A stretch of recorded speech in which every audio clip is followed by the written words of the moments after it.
नमस्कार दोस्तों, मैं मुकेश कुमार स्टेट एग्ज़ाम में आप सभी दोस्तों का स्वागत करता हूं। चलिए दोस्त, आज हम पढ़ेंगे विश्व के भूगोल में पवन के बारे में वायु। दोस्त याद रखिए, ये बहुत ही महत्वपूर्ण चैप्टर है क्योंकि इसे बहुत बार सवाल देखने को मिला है एग्ज़ाम में। और मेरा स्लाइड से पढ़ाने का मेन मकसद ये है कि मैं अगर लिखता तो इसमें के कुछ पार्ट छोड़ के थोड़ा बहुत लिख के ही पढ़ा पाता, क्योंकि इतना बड़ा चैप्टर है। इसके बारे में कुछ इतनी जानकारियाँ लेना है आपको। देखिए, एग्ज़ाम निकालना ही मेन मकसद नहीं होना चाहिए, कुछ ऐसा भी होना चाहिए कि थोड़ा जानकारी भी रखना चाहिए। ठीक, एग्ज़ाम ज़्यादा मान लीजिए कभी अगर आपके ट्रैक से थोड़ा इधर सवाल उठा के पूछ दिए तो आपका मुंह मतलब ऐसे आ जाएगा जैसे में कि कुछ पढ़ा ही नहीं आप लोग, तो उससे क्या फ़ायदा। देखिए, थोड़ा इधर उधर भी थोड़ा बहुत आपको जानकारी रखने की ज़रूरत है। क्योंकि एग्जामिनर का मूड है, कब कहाँ से पूछ दे कौन जानता है। लेकिन देख लीजिए, चलिए देखिए, जो ट्रिक करूँगा, जो इम्पोर्टेंट बताऊँगा उसको आप लोग नोट डाउन करते रहेगा, ठीक है। क्योंकि अगर आप लोग बीपीएससी की तैयारी करते हैं तो आपको तो ये पूरा याद ही करना पड़ेगा। ये यूपीएससी या बीपीएससी की तैयारी करते हैं तो आप लोग को ये पूरा लिखना पड़ेगा, ये स्टेट पीसीएस का, ठीक है। चलिए दोस्त, देखते हैं पवन के बारे में क्या है आज देखिए, वायुदाब में क्षैतिज विषमताओं के कारण हवा उच्च वायुदाब क्षेत्र से निम्न वायुदाब क्षेत्र की ओर बहती है। मैं बहुत बार बता चुका हूँ। क्यों, मान लीजिए कि चलिए आगे इसका पूरा मैं विवरण ही बता देता हूँ, ठीक है। देखिए क्षैतिज, देखिए इतना याद रखिए कि हवा जो है उच्च दाब से निम्न दाब की ओर और निम्न दाब से उच्च दाब की ओर चलती है। बस इतना बात आपको याद रखना, ठीक है। देखिए, क्षैतिज रूप से गतिशील इस हवा को पवन कहते हैं। परिभाषा आपसे पूछने वाला है नहीं। ऊर्ध्वाधर दिशा में गतिमान हवा को वायुधारा कहते हैं। जो ऊर्ध्वाधर बहता है, इस तरह हवा जो बहती है, इसे वायुधारा कहते हैं। इस संदर्भ में हैडली सेल का उदाहरण लिया जा सकता है। ये नाम याद रखना है, किसका? हैडली सेल का, ठीक। देखिए, कार्यालिस बल के प्रभाव के कारण उत्तरी गोलार्ध के पवन अपनी दाहिनी ओर तथा दक्षिणी गोलार्ध के पवन अपनी बाईं ओर घूम जाती है। पृथ्वी के, एक मिनट रुकिए दोस्त, माफ कीजिएगा। देखिए, पृथ्वी का कार्यालिस बल होता है, उसके कारण देखिए यहाँ ये मुख्य पॉइंट है, क्योंकि यहाँ से आप लोग समझ, देखिए कारण उत्तरी गोलार्ध के पवन, उत्तरी गोलार्ध, ये ना उत्तरी गोलार्ध अपनी दाईं ओर, मतलब इधर से आ रही है, अगर इधर से पवन चल रही है तो ठीक है, अपनी दाईं ओर, कौन? ये अपनी दाईं ओर, ठीक, घूम जाती है। और ये दक्षिणी गोलार्ध वाली अगर इधर से जा रही है तो अपनी बाईं ओर घूम जाती है, ठीक है। ये बात याद रखना, ठीक है। इधर से जब जाएंगे तो ये, इधर से जाएंगे तो आपका दाईं ओर हो गया, इसे जाते तो आपका बाईं ओर ये हो गया, ठीक है। इसे फेरल का नियम भी कहते हैं। फेरल का नियम क्या कहता है कि उत्तरी ध्रुव में कार्यालिस बल के कारण उत्तरी ध्रुव की हवाएं अपनी दाहिनी ओर घूम जाती है, ठीक है, और दक्षिणी ध्रुव की पवनें अपनी बाईं ओर घूम जाती है। बस इतना बात आपको याद रखना, ठीक है। अब कुछ पवनों के प्रकार देख लेते हैं, ठीक, क्योंकि जब तक ये नहीं देखेंगे तब तक आपका क्लियर होगा नहीं। देखिए, पवनों के प्रकार में देख लिए, प्रचलित पवन या भूमंडलीय पवन, मौसमी पवन या सामयिक पवन, स्थानीय पवन। सबसे जरूरी है आपको स्थानीय पवन। लेकिन देखिए, प्रचलित पवन या भूमंडलीय पवन में कौन है? व्यापारिक पवन है, पछुआ पवन है, ध्रुवीय पवन है। इसमें पछुआ पवन है और व्यापारिक पवन है, बहुत महत्वपूर्ण है, ठीक है। ऐसे भी आप डायग्राम बना लेंगे, ठीक है। और ध्रुवीय पवन है, ठीक। अब मौसमी पवने में कौन कौन से आते हैं देख लीजिए। मानसूनी पवने, स्थल समीर तथा समुद्र समीर। पता है ना कि देखिए, समुद्र समीर दिन में चलती है और स्थल समीर रात में चलती है, याद रखना आपको, ठीक है। चलिए आगे है बता रहे हैं।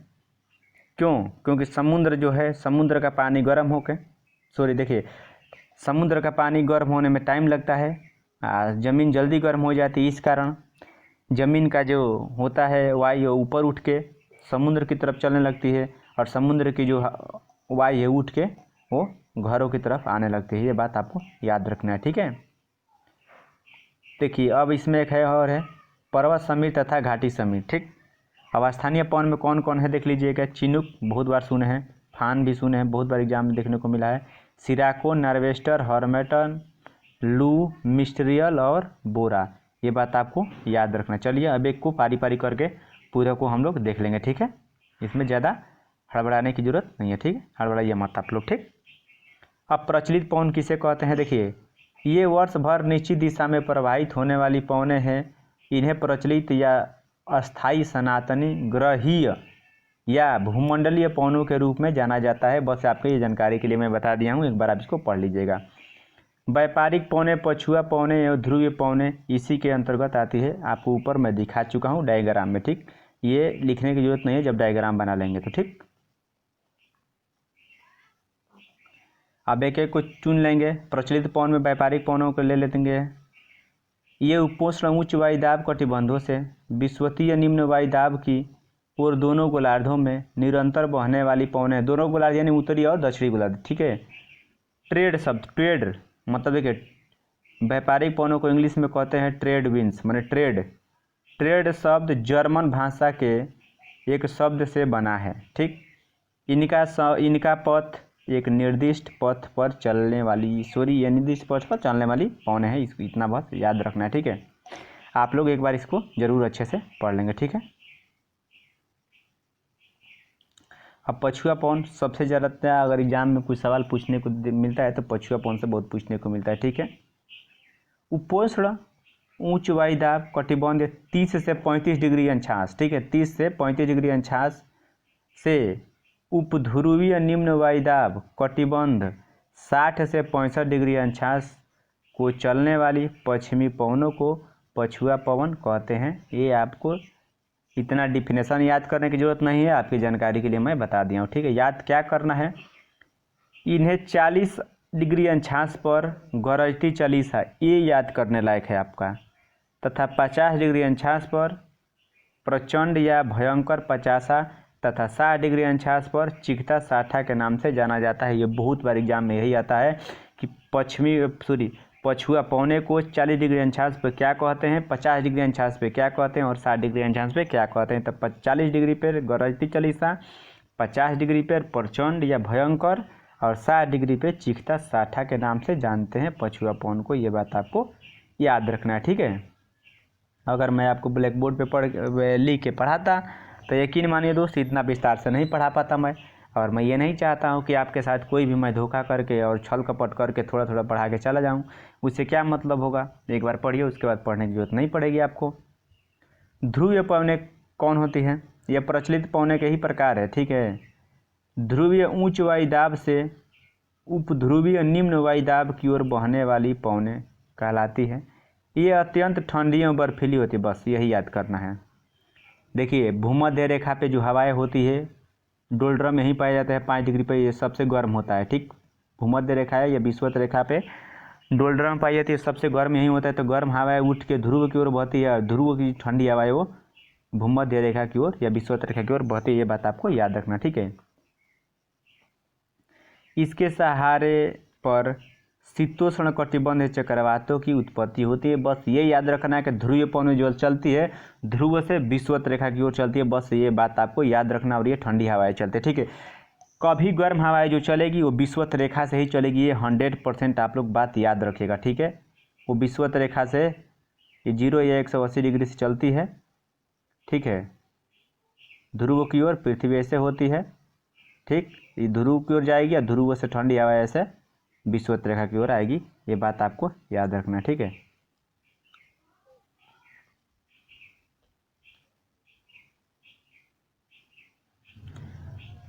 मौसमी या सामयिक पवन, मौसम में आता है ना कि ठंडे में कोई और हवा बहती है, गर्मी में लू चलने लगती है, ऐसे ऐसी। जिन पवनों की दिशा मौसम या समय के अनुसार परिवर्तित हो जाती है उन्हें सामयिक पवन कहते हैं। ये याद रखिएगा, ये पूरा महेश बर्णवाल सर की पूरा बुक है, ये मैं अपने मन से पढ़ा रहा हूँ। जो जो उनमें लिखा हुआ है मैं वही आपको पढ़ा रहा हूँ, ठीक है।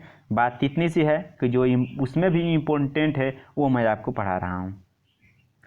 पवनों की इस वर्ग में मानसूनी पवनें, स्थल समीर एवं समुद्र समीर तथा पर्वत समीर एवं घाटी समीर को शामिल किया गया है। ये बात आपको याद रखना है, ठीक है। बस पूछ देता है कि मानसूनी पवने का निम्न में से कौन सा उदाहरण है, दे देगा स्थल समीर, समुद्र समीर तथा पर्वत समीर, उसमें से आपको एक छांटना होता है, ठीक है। मानसूनी पवने धरातल के वे सभी पवने जिनकी दिशा में मौसम के अनुसार पूर्ण परिवर्तन आ जाता है मानसूनी पवने कहलाती है। आपको परिभाषा नहीं पूछेगा। परिभाषा इसलिए मैं बता दिया हूँ कि अगर किसी के साथ आपका डिबेट हो, बातचीत हो, तो आप बातचीत करते समय अगर कुछ पूछ दे तो आप कुछ उसको अच्छे से समझा सक अपने भाषा में, ठीक है। इसके संबंध में विवेचना अरब भूगोलवेत्ता अल मसूदी ने किया था, बस ये जरूरी है। भूगोलवेत्ता अल मसूदी अरब से आया था, ये बात आपको याद रखना, एकदम नोट करके रखना है इस बात को।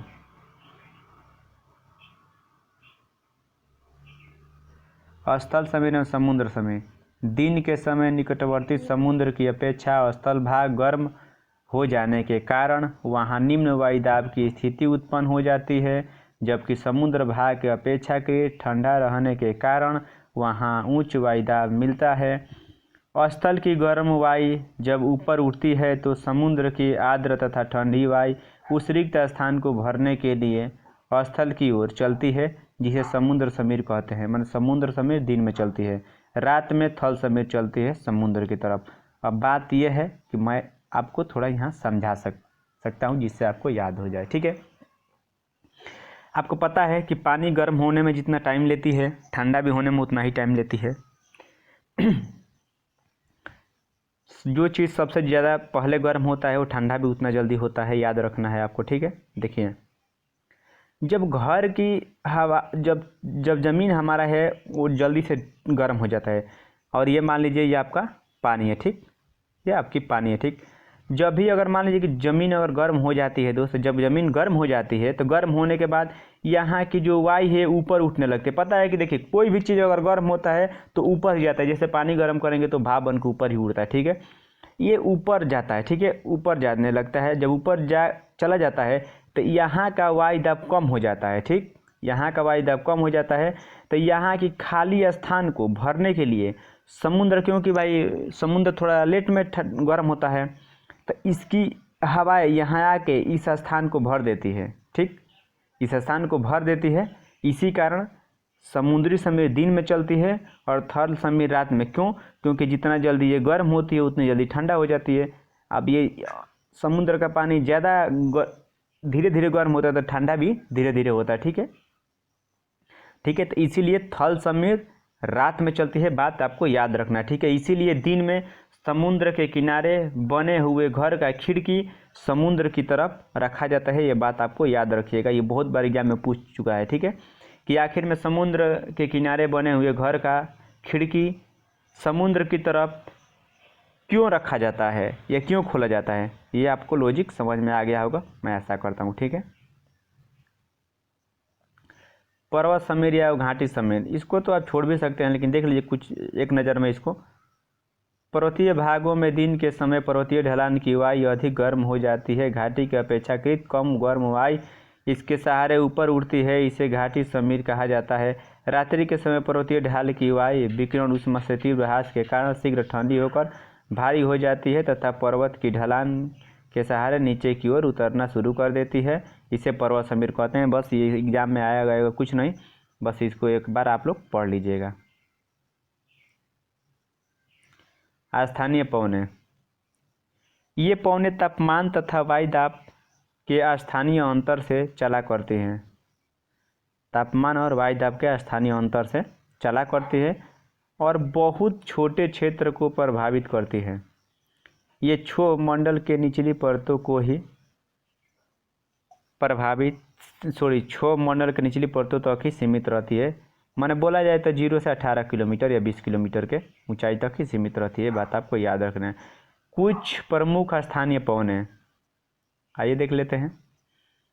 देखिए मैं आपको जो डायग्राम बनाया हूँ, अगर उतना डायग्राम बना लेंगे तो आपको उतना सही काम चल जाएगा। लेकिन चिनूक कहाँ चलती है भाई? देखिए चिनूक चलती है कहाँ है? इसका अर्थ होता है हिमबच्छी, याद रखिएगा, पूछा जाता है कि चिनूक का अर्थ क्या होता है? हिमबच्छी, ठीक, जो रेड इंडियन की भाषा से लिया गया है। रेड इंडियन कहाँ की प्रजाति है? अमेरिका की, ठीक। यह रॉकी पर्वत के पूर्वी ढालों के सहारे चलने वाली गर्म तथा शुष्क हवा है। चिनूक रॉकी पर्वत, याद रखिएगा, रॉकी पर्वत के पूर्वी ढलानों के सहारे चलने वाली गर्म तथा शुष्क हवा है। पहला बात चिनूक गर्म हवा, दूसरी बात रॉकी पर्वत से के सहारे चलती है, बस दो बात याद रखना है। तीसरी बात बर्फ गर्म है तो बर्फ को पिघला ही देती है तथा घास बाहर दिखाई देना। देखिए अमेरिका में क्या होता है, इतना बर्फ पड़ता है कि घास जो होती है वो ढक जाता है बर्फ़ से, लेकिन जब चिनूक चलती है तो गर्म इतना लेके हवाएं चलती है कि ये बर्फ़ धीरे धीरे गलने लगता है और इसमें जो दबी हुई होती है चारा ये उगने लगता है, तो जिससे पशुओं को चारागाह मिल जाता है और आसानी से वो चर लेते हैं। पूछा जाता है कि किस हवा के कारण अमेरिका में चारागाह की पर्याप्त मात्रा उपलब्ध हो जाती है, तो किसकी? चिनूक के साथ। ठीक है, अमेरिका में चलती है, ये याद रखना। चिनूक अमेरिका में चलती है, रॉकी पर्वत से उतरती है, याद रखना है बस, और गर्म है। 3 बात इसको याद रखना है। ठीक। फॉन, यह चिनूक के समान ही अल्प्स पर्वत, बस अल्प्स पर्वत पूछा जाता है कि फॉन कहाँ से उतरती है, किस तरह से चलती है, तो अल्प्स पर्वत से उतरती है। ठीक है। ढाल के सहारे उतरने वाली गर्म है, गर्म है, अल्प्स भी गर्म है। शुष्क हवा है, इसका ज़्यादा प्रभाव स्विट्जरलैंड में होता है। फॉन कहाँ चलती है? स्विट्जरलैंड में। फॉन स्विट्जरलैंड में। इसे अंगूर की फसल पकाने वाली हवा भी कहते हैं। फॉन हवा है। 3 मुख्य बातें याद रखना। फॉन चलती कहाँ है? स्विट्जरलैंड में। कहाँ से उतरती है? अल्प्स पर्वत से। और अंगूर को पकाने वाली कौन सी हवा है? तो फॉन है, याद रखना है। ठीक है। अब सिराको के बारे में आ जाइए। यह गर्म तथा शुष्क रेत से भरी हवा है। यह रेगिस्तान के उत्तर की ओर भूमध्य सागर होकर इटली और स्पेन। सिराको कहाँ चलती है? इटली और स्पेन में। बस यही बात आपको मुख्य इसमें याद रखना है। ठीक है। इनसे होने वाली वर्षा को रक्त वर्षा कहते हैं, ये एक मुख्य पॉइंट है।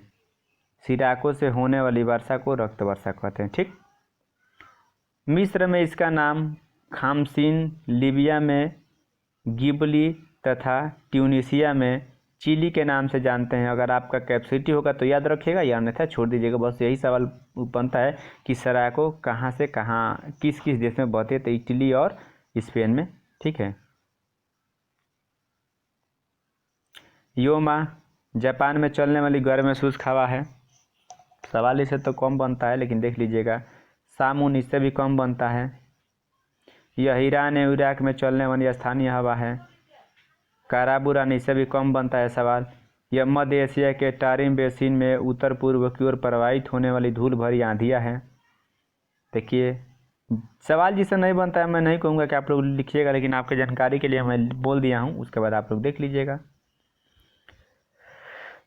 कोइम्बैग जावा द्वीप इंडोनेशिया में चलने वाली पौने हैं। तंबाकू आदि फसलों का नुकसान पहुंचाती है। नोट करना होगा तो नोट कर लीजिएगा, लेकिन ये वेरी वेरी इंपॉर्टेंट लगा लीजिए हॉर्मोटन के बारे में। सहारा रेगिस्तान में उत्तर पूर्व तथा पूर्व दिशा से पश्चिम दिशा में चलने वाली यह गर्म तथा शुष्क हवा है। इसे डॉक्टर हवा के नाम से जानते हैं। क्यों?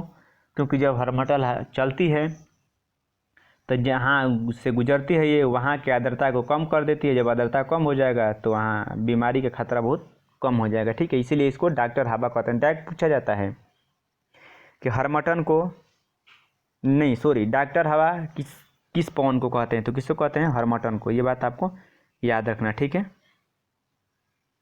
सहारा रेगिस्तान में उत्तर पूर्व और पूर्व दिशा से पश्चिम दिशा में चलने वाली है, ये बात आपको याद रख। ठीक है। नार्वेस्टर बहुत बार पूछा गया है, न्यूजीलैंड वाली। यह उत्तर न्यूजीलैंड में चल, बस ये याद रख, उत्तर पश्चिम न याद रखिएगा। नार्वेस्टर कहाँ चलते हैं? न्यूजीलैंड में। बस गर्म शुष्क हवा है। ठीक है। अब लू, यह उत्तर भारत में गर्मियों में उत्तर पश्चिम तथा पश्चिम से पूर्व दिशा में चलने वाली प्रचंड एवं शुष्क हवा है।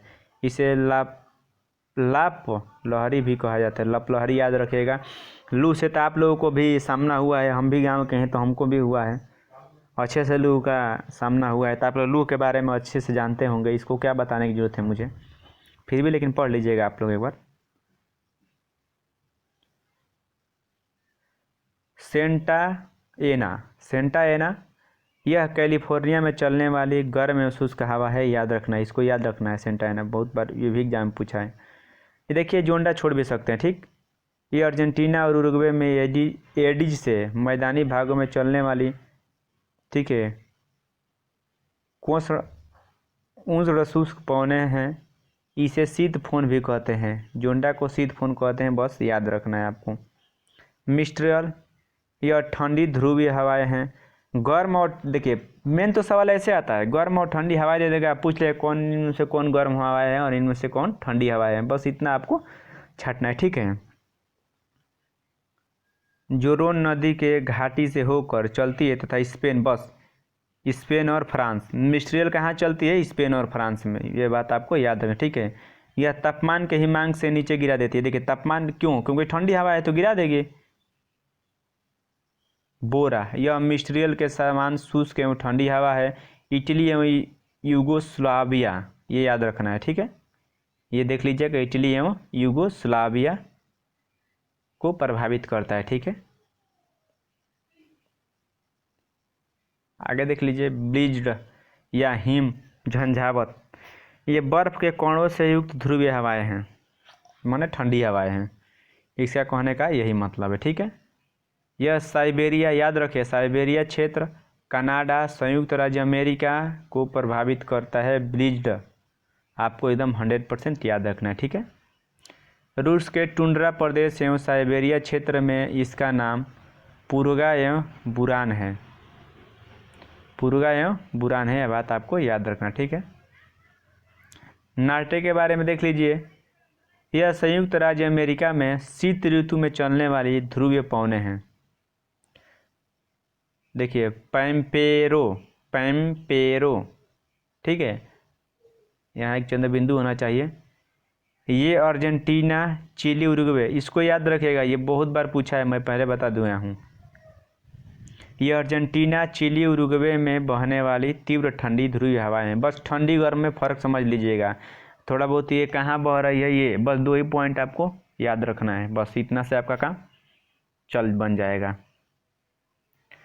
जूरन के बारे में देख लीजिए, ये जूरा पर्वत स्विट्जरलैंड से जेनेवा झील इटली तक रात्रि के समय चलने वाली शीतल एवं शुष्क पवनें हैं।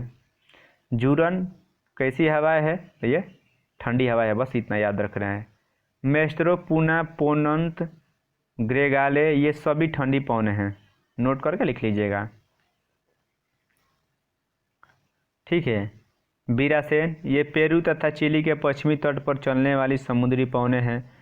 देखिए ये सब याद नहीं रखना है आपको, बस मैं बता दे रहा हूँ, चूँकि मैं नोट्स बनाया हूँ, तो आप लोग भी हाई लेवल का तैयारी करते होंगे तो देख लीजिएगा, अगर नहीं करते होंगे ये छोटा मोटा अगर एग्जाम, देखिए कोई एग्जाम छोटा मोटा नहीं होता, लेकिन फिर भी एक होता है ना लेवल के हिसाब से, उस लेवल का अपना लेवल जांच लीजिएगा, जिस लेवल का आप एग्जाम करते होंगे लिख लीजिएगा, नहीं करते होंगे छोटा मोटा वही लिख लीजिएगा।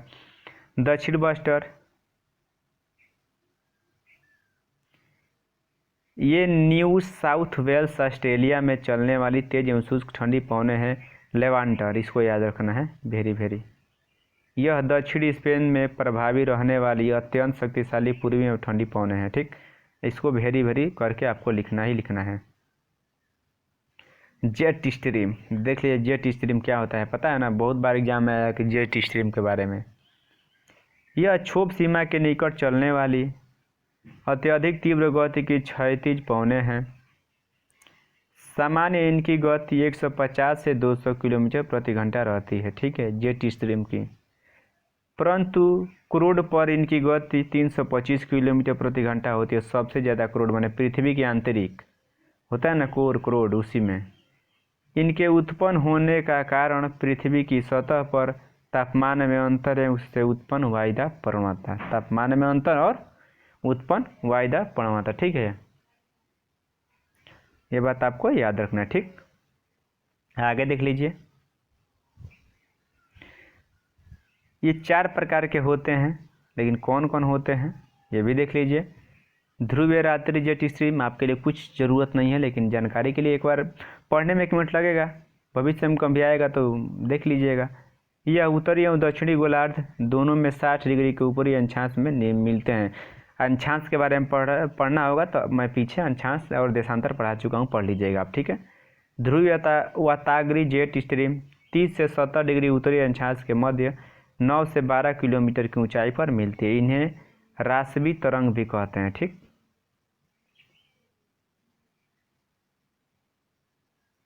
उपोष्ण पछुआ जेट 20 डिग्री से 35 डिग्री अंशांशों के मध्य 10 से 14 किलोमीटर की ऊंचाई पर मिलती है। गति 340 से 350 किलोमीटर होती है। भारत में दिसंबर फरवरी के मध्य पश्चिमी बिजोह लाने के लिए यही जेट पवनें जिम्मेदार है। ठीक, ये सब सिर्फ आपको एक बार पढ़ना है, ये नहीं कि आपको नोट बनाना है। उष्णकटिबंधीय पूर्वी जेट स्ट्रीम, जहां अन्य 3 जेट वायु धाराओं की दिशा पश्चिमी होती है, वहीं इस जेट पवन की दिशा उत्तर पूर्व होती है। केवल उत्तरी गोलार्ध में 25 डिग्री उत्तरी अक्षांश के समीपवर्ती क्षेत्रों में ग्रीष्मकाल में उत्पन्न होती है। 14.15 किलोमीटर ऊंचाई पर मिलती है। गर्म होने के कारण यह जेट पवन सतही गर्म एवं आर्द्र हवाओं को ऊपर उठकर भारत में मानसूनी वर्षा कराती है। इस प्रकार भारत में मानसूनी प्रस्फोट की घटनाएं होती है। ठीक, सिर्फ आपको एक बार पढ़ लेना है। ये लास्ट स्लाइड है आपका, वाकर संचरण तथा दक्षिणी दोलन। वाकर संचरण पवन संचार की एक संवहनीय कोशिका है जिसका निर्माण उच्च उष्णकटिबंधीय प्रशांत महासागर में भूमध्य रेखा के सहारे में पूर्वी एवं पश्चिमी दिशा में दाब प्रवणता के कारण होता है। इसका नामकरण वैज्ञानिक जीटी वाकर के नाम पर किया गया है। बस इतना बात आपको याद रखना है। मैं आशा करूंगा दोस्त कि जितना मैं बताया हूँ उतना आप लोग नोट डाउन करिएगा। नोट डाउन करने के बाद कोई भी प्रैक्टिस से उठा कर मार लीजिएगा, और नहीं आएगा उसके बाद मेरे कमेंट बॉक्स में बताइएगा कि नहीं आ रहा है। चलिए दोस्त, वीडियो को देखने के लिए धन्यवाद आप सभी दोस्तों को। वीडियो को थोड़ा शेयर करते रहिए दोस्त। अगर कोई त्रुटि है तो कमेंट करके मुझे बता दीजिए। ठीक है दोस्त, आप सभी दोस्तों को